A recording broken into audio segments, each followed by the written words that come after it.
G'day everyone. You've been sitting for a long time, and so I'll try and be quick, but I also want to get you standing in a minute, and I'm going to link that to my acknowledgement of country. And I'm going to try not to get emotional about this. I just want to begin by acknowledging Nuar people, and particularly Whadjuk people, as traditional custodians of this land we're meeting on today, and acknowledge my gratitude that we get to share this land today. This is about inclusion, and I'm not sure we've always done the work of including ourselves onto this country when we receive that welcome. The other thing I want to say about that is my sorrow for some of the costs of that. And I happen to know that Dul Unleash's ancestors were chased out of here for fear of death in the very early years of our settlement. I happen to know, as many of us do, that Doolan and Walter were not accepted as citizens of Australia until the 70s, and they stand there and give us a welcome to country. The generosity of spirit of that is quite beautiful. So could everybody stand up and please give Walter and Doolan, no, Doolan, you stay there, a standing ovation, please.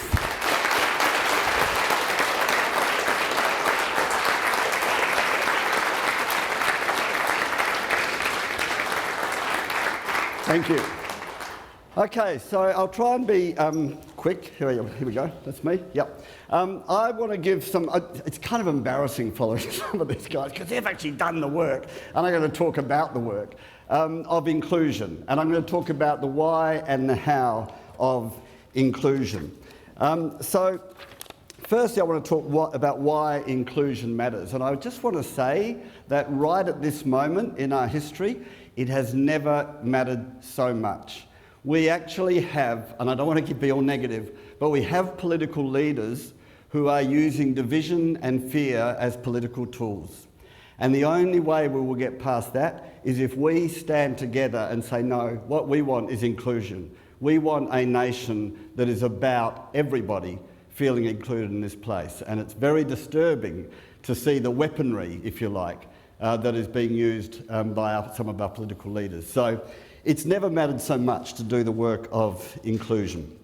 We lead, you've heard examples of how we lead. We lead by turning to each other and saying, I belong here, you belong here, we all belong here, whether that's in our nation or in our footy club. Another reason we need inclusion is because I've been looking at some really interesting research. I'm no academic, but I have borrowed a lot from a book called Lost Connections by Johann. Anybody read that? Listen, if you're involved in community development, I highly recommend you read this book. It is absolutely not targeted at community development people, but what he has done the research on, I felt a bit frustrated because I feel like we've been saying this for 30 years and this bloody journalist from New York, suddenly gets depressed and goes off on a journey and comes up with all the evidence about how connection is the answer. Connection is way more important than services. Every time we have a concern about drugs or a concern about depression or whatever, people say we need more services, we need more services. Actually, we need more connection and we need more belonging. And so I just want to show a few of the things that where the evidence shows that these things are aided if people belong and if people connect. Mental health, addiction. I heard an addiction expert recently who said the opposite of addiction is not abstinence, the opposite of addiction is connection. Health and longevity. They've done the maths. People who feel connected live longer. Hospital admissions, community safety, anti-terrorism. I want to talk about that last one very briefly because it really struck me. I went to a training session by Costa Lucas about how we need to get past stop young people getting involved in violent extremism. And what he said was, we've worked out through all the research, young people don't become radicalised and then go looking for a place to enact it. They go looking for a place of belonging and so are completely ready to be groomed for radicalisation. So as part of this training, we heard an amazing young white supremacist who had got involved in violent extremism, who talked about his childhood of exclusion and how he was just ready to be told, oh, it's all those black people's fault or it's all those Muslims' fault or whatever, and got drawn into it. So that led me to a very, very simple human dynamic. This will be completely obvious to most of you, but it's really important to remember because Basically, the dynamic is if people treat me, this very rarely happens to me because I'm white and male and baby boomer and straight and, English speaking. But if people treat me like I don't belong, it's way more likely, unless I'm an incredibly strong person, that I'm going to feel like I don't belong. If I feel like I don't belong, then it's more likely that I'm going to act like I don't belong. That may take the shape of acting internally, self-harm, sorry for even naming it, but suicide, etc. Or it may take the shape of criminality and violence and so on and so forth.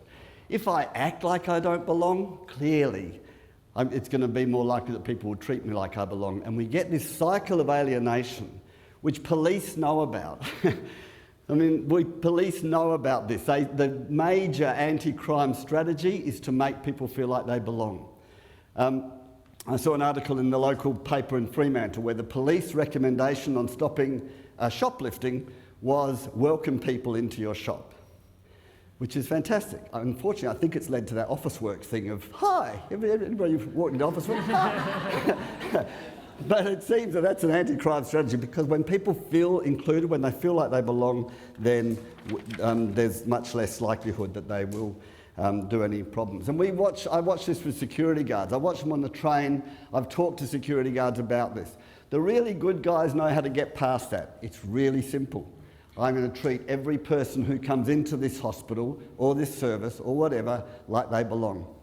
Because then it's much more likely that they're going to feel like they don't belong. Because then it's much more likely they're going to act like they belong and the cycle of connection will continue. This is really important stuff, not just because it's a feel-good thing, but actually because it makes us all safer. The other reason I want to talk about is I think I've got past that. So the other reason for me, I named this in that earlier quote, for me, one of the key reasons why inclusion matters is because it develops our spirit. It helps develop our spirit. Now let me say what I mean by this. This has been with me for about the last 30 years when I came back from a year in Asia where I saw quite bad poverty, financial poverty, but enormous kind of wealth of spirit, if you like. And I was working in the northern suburbs of Perth and I was struck by the feeling that we could provide all the services we wanted, but we still wouldn't quite have, there was this inarticulate yearning in people. And the name I've given to that over the years is that in everything we do, we should be aiming to develop spirit. Now, some of you have heard me talk about this before. I'll be as quick as I can, but basically I do want to describe what I mean by spirit. Spirit, as many of you will know, if you look it up in the dictionary, it originally comes from the word spirit, which means the breath of life. The breath of life. And I was very struck when I read that word, that definition. Because you know when your spirit is strong. I mean, if we have a community where people's spirit is strong, that would be a beautiful thing. But what if we can't breathe our spirit? The image that came to me was of a person drowning. A person drowning can think only of the next moment. You know, they need to get through this next moment.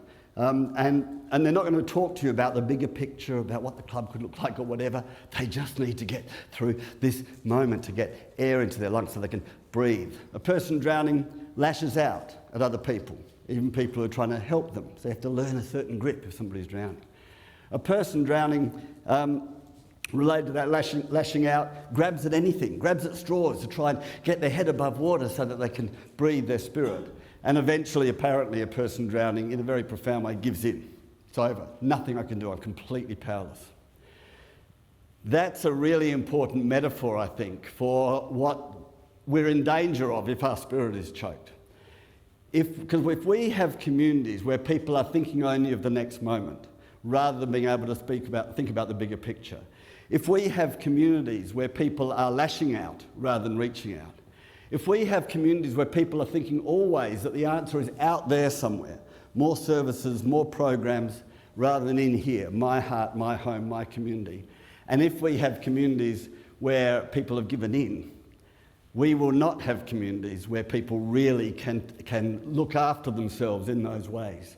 So one reason, and the key part of that, of how we develop spirit, and I'm moving on to the how now, is we pay attention to each other. It really matters this, because we don't want communities and a nation where people are lashing out, hurting each other, etc. So, in relation to the how, I just want to talk quickly about the process of developing spirit. I'm aiming for about 25 past, or is that all right? Okay. So, for me, the key is paying attention. If you want to develop my spirit, pay attention to me. If you want to develop your own spirit, pay attention to yourself. If you want to develop the spirit of the person in front of you, pay attention to the fullness of that person, of who they can be or what they can do. Don't pay attention to the funding guidelines. Don't pay attention to the program. Don't pay attention to how you're going to improve them. Don't pay attention to how do you make them become what you think they should become. Pay attention to that person. And very briefly, all of us, and again, we've just heard wonderful examples of this, all of us as human beings have rich experiences. It's an incredibly rich, sometimes painful, sometimes joyful experience, being human. All of us have things we want to do, things we love to do. Sport might be one of those things we want to do. Coffee might be one of those things we want to do. Perfect cake. All of us. So if you can pay attention to my experience and my action, what I want to do or what I do well, rather than trying to impose your ideas of what's going to be good for me, then my ability develops. If you do everything for me, obviously my ability is not going to develop. But my particular ability will develop. And what ability means is things we do with ease, and practice and so on helps us do that. But then there's this other part of spirit, and I can't dwell on this too long, but the word I use for it was wisdom. It could be intuition. It could be what the limbic brain does. I won't go on. But wisdom, what I mean by that is the part, wiz and dom. Domain, wiz is deep knowing, right? Dom, domain, deep knowing. I'm talking about the part of me that knows. My deep intuition. The part where you feel the right answer even before you've worked out the logic of that. And there's two enemies of wisdom, and this is really important. One is, this isn't so important, but one is busyness. My spirit's been a bit challenged this year because I've been way over busy. But the other enemy of wisdom is really crucial for this whole conversation, is a bombardment of answers.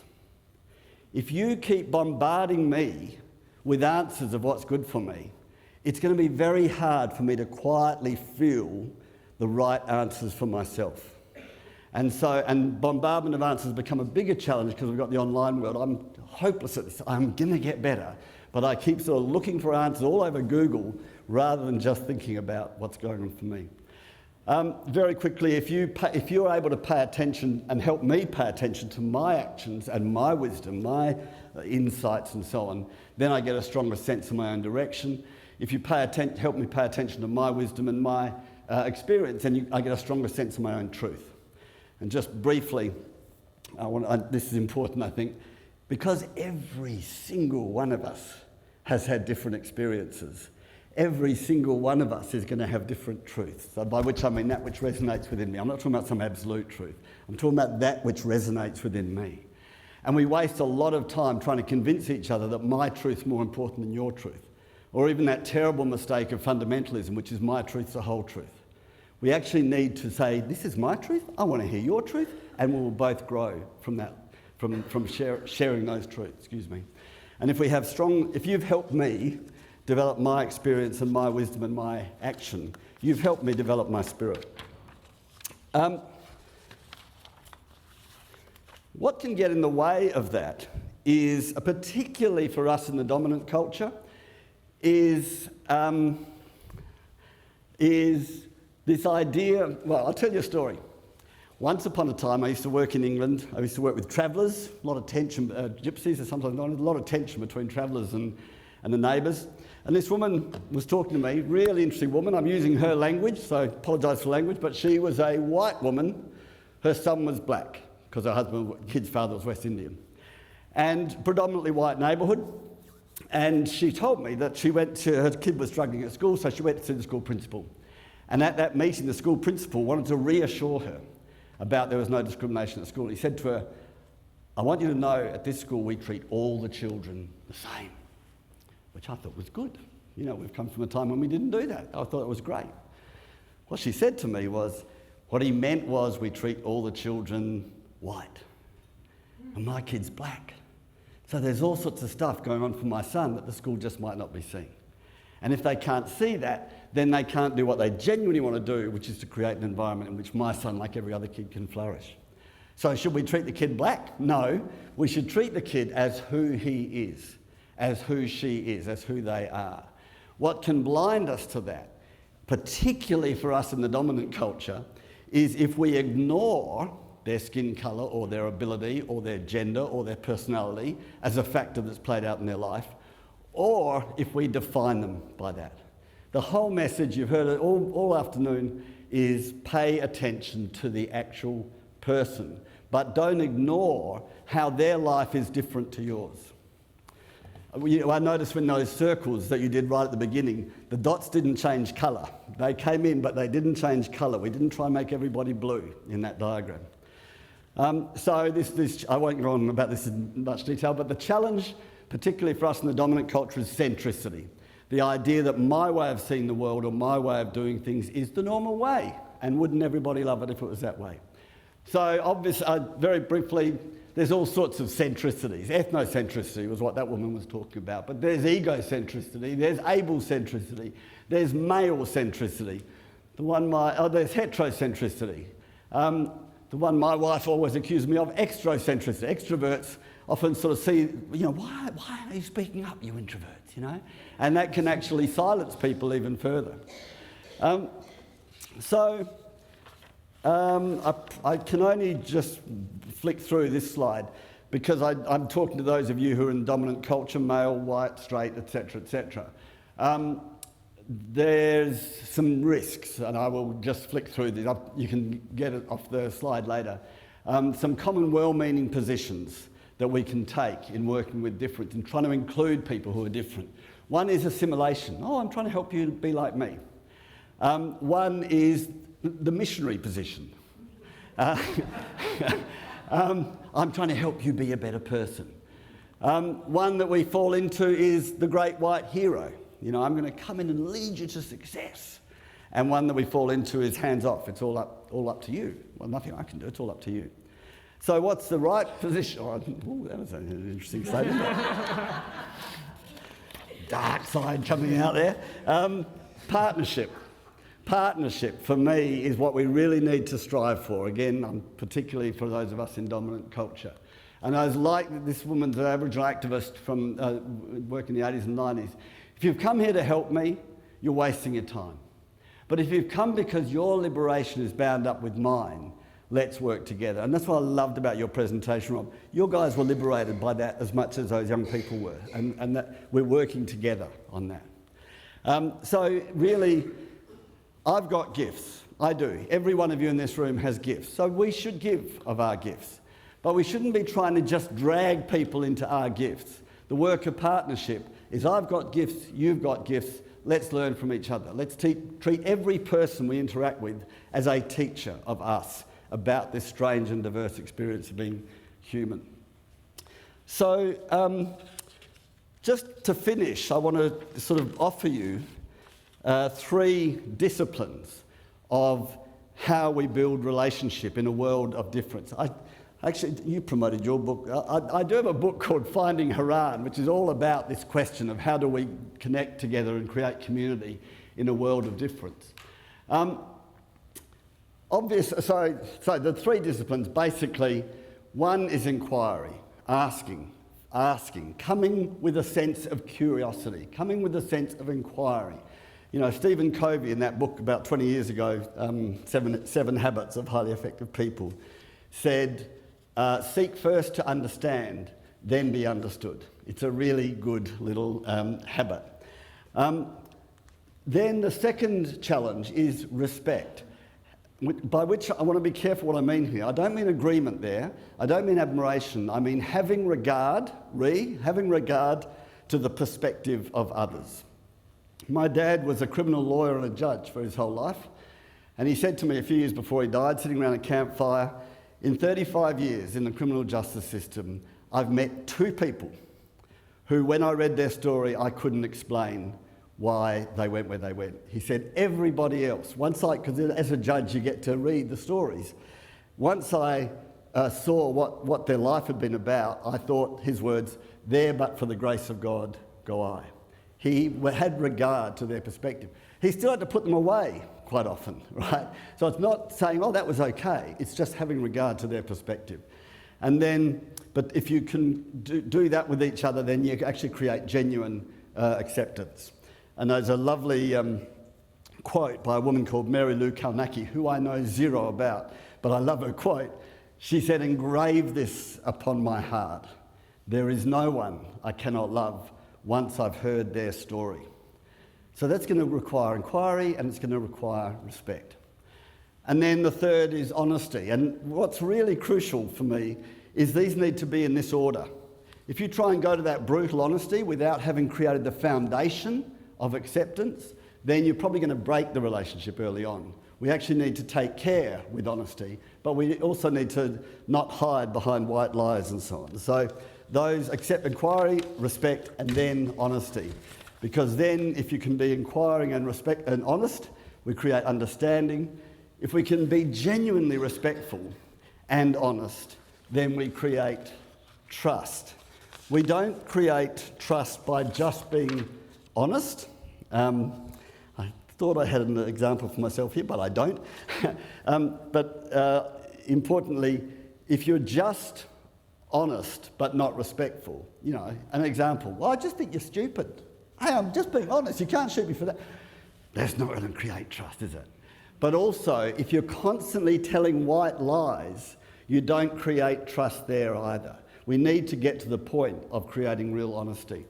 So if we have trust and understanding and acceptance, we have what I think we should be aiming for. Are there some of you from Beaufort Rotary Club? Okay, so you'll know that I changed this word. Love is what we're aiming for. And what I mean by love is that force which draws us all towards wholeness rather than separates us and splinters us. And so for me, in all of our work, whether it's as a nation or as a footy club, we need to bring those 3 disciplines, and then the results will be understanding, acceptance and trust. So I'll whip through these very quickly. If you want, I was asked to give a how-to list. If you want to create inclusion, pay attention to that person. Know that each person is your teacher. Be partners in learning about our different gifts and our different abilities. Know that their perspective will be different from yours. God help us if all our perspectives were the same. This is this rich experience of being human. Their perspective will be different to yours. And so see beyond your own centricity. Know that there's a bucket load to learn. You're not ever going to stop being centric. What you're going to know is that you can see around it by listening well to others. Act towards everyone as though they belong, even if they don't believe it. A very brief story, well, not a story, I just watched this video of some child protection workers, and they were interviewing a woman who'd got her kids back after years of not having them. Language warning. But she said to them, I spent months and months trying to prove to you that I'm a piece of shit, and you wouldn't believe me, she said. And because they wouldn't believe her, they turned her into, they moved the whole thing into the cycle of connection. So sometimes we need to believe in people more than they believe in themselves. Act like you want to belong in their world, not just in your world. Not just insist that they belong in yours. Be courageous and effective at calling out stereotyping and discrimination and racism. A story I was told by a Noongar bloke who worked on a mine, went into town from the mine with 2 white guys, and I can't repeat the language that was said, but one of the white guys went into the shop, and the other white guy took that opportunity to put his cigarette butt out in the Noongar bloke's coffee and say, I can't remember, but I freaking hate working with you. Awful language. He said, I started to implode. I thought I was amongst friends, he said. Next thing, the other white guy had heard it in the shop. He comes out and says, mate, nothing about what you just said was okay, and that guy was on the next plane out of the mine. What did that mean? The Noongar bloke thought, okay, he's a dickhead, and I'm amongst friends, I'm included, rather than if that guy had thought, oh, I don't want to make waves, how would have he felt? Maybe they all think that. And then inquire and respect and be honest. And so kind of the basic one-word summary of all this is let's kind of be courageous enough to love each other genuinely. Thank you very much.